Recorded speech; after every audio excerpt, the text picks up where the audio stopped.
Bienvenue sur l'Académie de Santé Globale. Aujourd'hui, je vous propose de regarder ce témoignage d'un petit garçon de 11 ans, Mathéo, qui après un parcours chaotique entre les urgences, des suivis, des accompagnements, continuait ses crises d'angoisse, voire même elle devenait ingérable et les parents étaient démunis et cet enfant se refermait sur lui-même et n'arrivait plus du tout à bouger quand c'était le cas. Il m'a été orienté et j'ai pratiqué plusieurs séances de EFT et dès la première séance, ça a déjà changé sa vie. Je souhaite partager ce témoignage pour faire connaître plus possible l'EFT sur des accompagnements d'enfants et aussi de parents qui sont parfois dans une grande détresse, une grande douleur.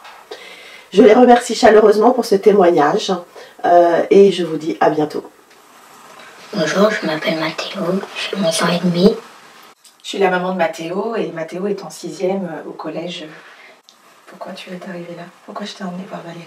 Parce que j'avais des problèmes, je stressais, j'arrêtais pas d'être sur le canapé, je pouvais plus bouger, presque. Ouais. Qu'est-ce qu'on faisait dans le cours? On était obligé d'aller où, tu te souviens? J'ai été obligée d'aller à l'hôpital, à 3 reprises. Et Mathéo était suivi déjà par une psychologue en fait, depuis pratiquement presque un an.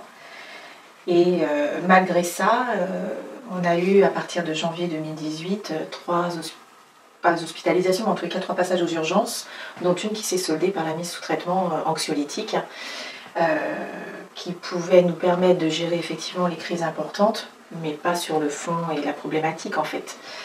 Et donc, comme dit Mathéo, effectivement, il était prostré quand il était en temps de crise, prostré sur le canapé, en refusant de s'alimenter, de boire, voire de communiquer. Et ça pouvait durer 24, 48 heures, 72 heures, jusqu'à ce qu'il reprenne une activité avec l'école. Et ne voyant pas d'amélioration avec la psychologue, j'ai une de mes collègues et amies qui m'a mis en contact avec Valérie alors que Mathéo était en pleine crise le matin et que c'était extrêmement compliqué à manager. Donc on a été pris en charge le soir même par Valérie lors d'une première consultation. Et ça c'était en juin 2018. Que j'arrivais plus à manger, que j'arrivais pas à me lever du canapé, j'avais pas envie de bouger et j'arrivais pas beaucoup à boire. Et en dehors des crises, tu te souviens aussi ce qui était dur? T'as peur de quoi? T'avais peur de quoi? Du collège. Alors il y avait peur du collège, mais il y a eu d'autres choses qui se sont passées aussi, qui ont déclenché aussi ces crises.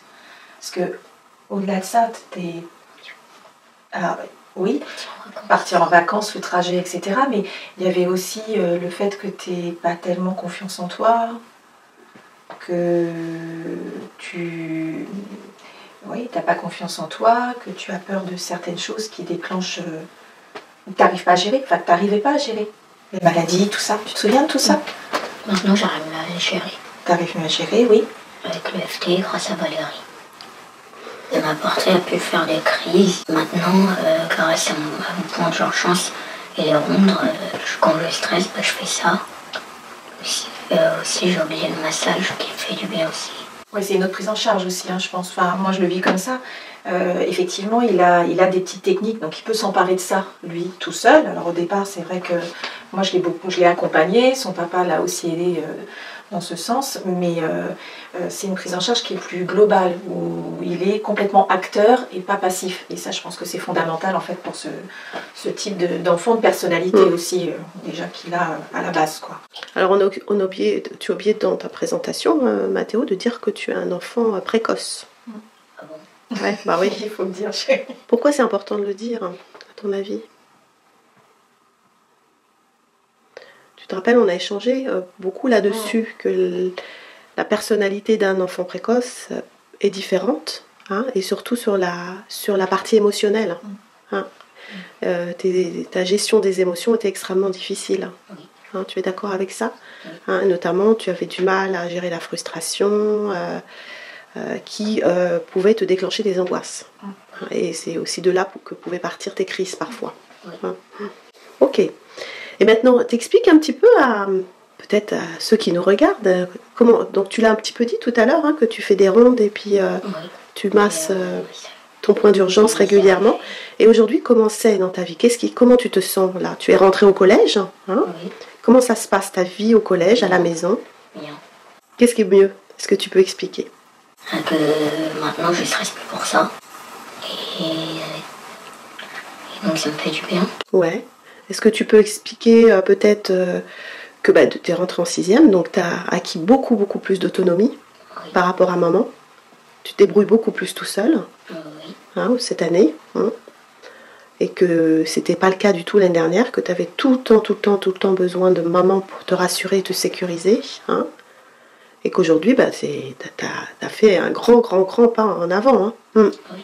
Moi, je pense que ce que tu dis pas là, que tu as dit tout à l'heure, c'est que quand tu stresses, maintenant, tu sais te gérer tout seul sur les contrôles. Oui, je me fais mon point. Tu te fais ton point, et qu'est-ce que tu... dans ton lit, oui, c'est ça. Et qu'est-ce que tu fais aussi en même temps? Je me dis, le contrôle va bien se passer, je vais avoir une bonne note, il faut pas que je stresse. Voilà. Et normalement, tu arrives à bien t'endormir. Oui. Ouais. À qui vous conseilleriez cela?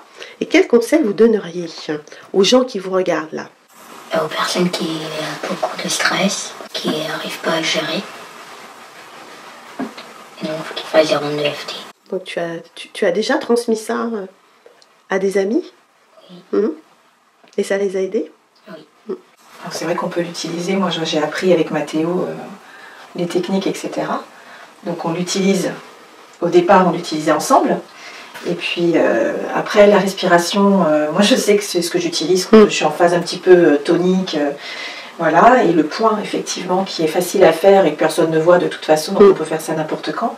Et par contre, c'est clair que moi, j'ai tendance, maintenant, quand j'entends des personnes qui sont en difficulté avec leurs enfants, qui ont à peu près le même parcours que Mathéo, je les engage à aller voir le site, etc., pour voir ce que c'est que le FT. Parce que les gens ont encore un peu de mal à tout ce qui est, on va dire, qui sort de la médecine traditionnelle et des psychologues, alors que justement, je pense que c'est vraiment... et ça marche, oui, c'est ça. Oui, ça marche, t'as raison. Donc on pourrait dire, peut-être comme phrase de conclusion, que est-ce que le FT t'a changé ta vie? Oui. Et la vôtre? Je pense que ça a changé la vie de la famille quand même, parce que ça a été très très compliqué. Et pendant un certain nombre d'années. Avec 6 mois extrêmement ingérables, qui ne sont pas du tout des bons souvenirs, mais par contre ça avait quand même l'attitude de Mathéo du fait de sa précocité, des différentes problématiques que la précocité peut engendrer chez les enfants. Ça faisait quand même, moi je dirais depuis le CP, où les choses étaient déjà un peu compliquées, sur beaucoup de phobies, beaucoup en train de se dégrader. Quoi, exactement, ouais, pour avoir l'apothéose en janvier 2018. Merci à tous les deux d'avoir partagé cette petite interview qui sera sûrement utile pour beaucoup. Merci Mathéo et merci. Merci à vous Valérie.